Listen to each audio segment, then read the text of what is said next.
Today we'll discuss a hot topic in the world of cryptocurrency: Ethereum, Coinbase, and Layer 2. Ethereum founder Vitalik defends Coinbase's new blockchain amid controversy. What's going on? Vitalik Buterin defends Coinbase's Base blockchain as a genuine Layer 2 solution with non-custodial security guarantees through Ethereum.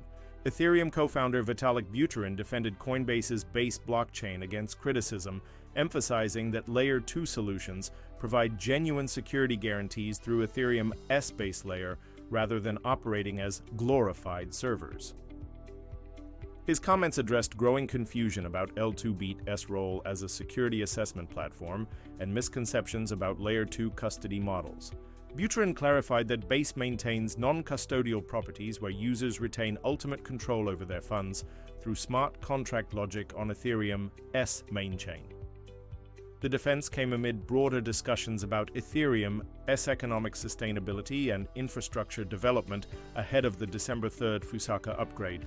The intervention occurred as Layer 2 networks face scrutiny over centralized features while providing enhanced user experiences.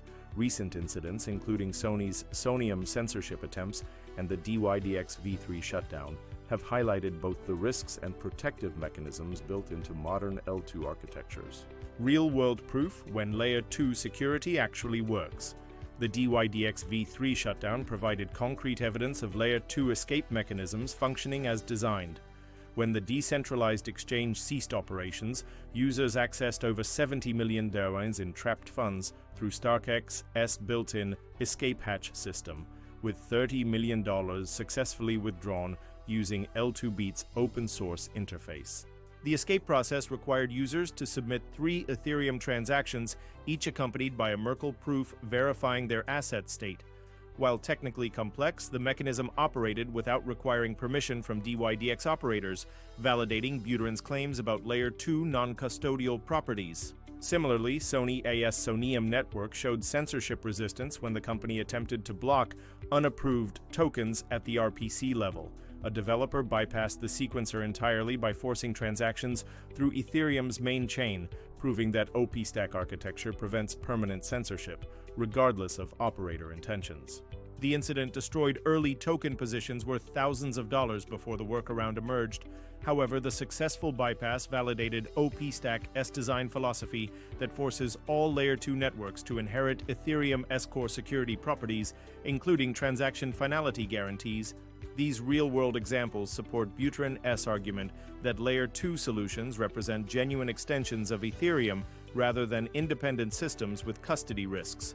The concrete pathways implemented in smart contract logic have proven functional under stress conditions, including operator shutdowns and attempts at censorship. Ethereum seeks sustainable revenue beyond speculation.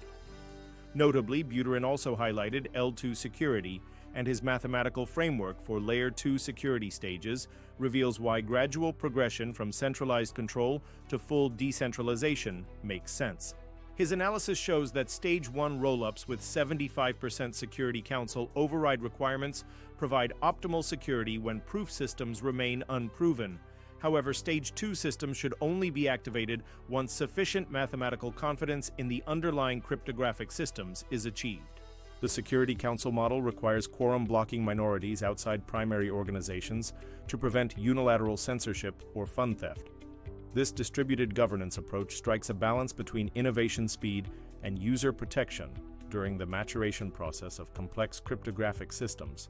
The Fusaka upgrade scheduled for December 3rd supports this evolution through infrastructure improvements that enhance both Layer 2 capabilities and mainnet sustainability. Blob capacity expansions and peer DAS implementation will reduce costs for rollups while maintaining security guarantees that distinguish Ethereum from competitors offering less rigorous decentralization paths. Growing development efforts focus on improving Ethereum's foundation for low-risk applications that Buterin envisions as the network's economic future. These initiatives aim to create sustainable revenue streams that support innovation without relying on speculative trading or compromising the principles that make Ethereum a valuable decentralized platform. Furthermore, Buterin recently proposed low-risk DeFi protocols as Ethereum's potential revenue anchor, comparing the model to Google Search's role in funding broader company operations. He argued that protocols offering stable yields around 5% on blue-chip stablecoins could provide economic sustainability without compromising the network's ethical foundations. The proposal addresses Ethereum's economic challenges as Layer 2 adoption reduces base layer revenues. August's 44% revenue decline to $14.1 million occurred despite ETH hitting new highs, which has now put more pressure on the tension between scaling success and mainnet profitability. Subscribe and hit the like button to stay updated on the latest cryptocurrency videos.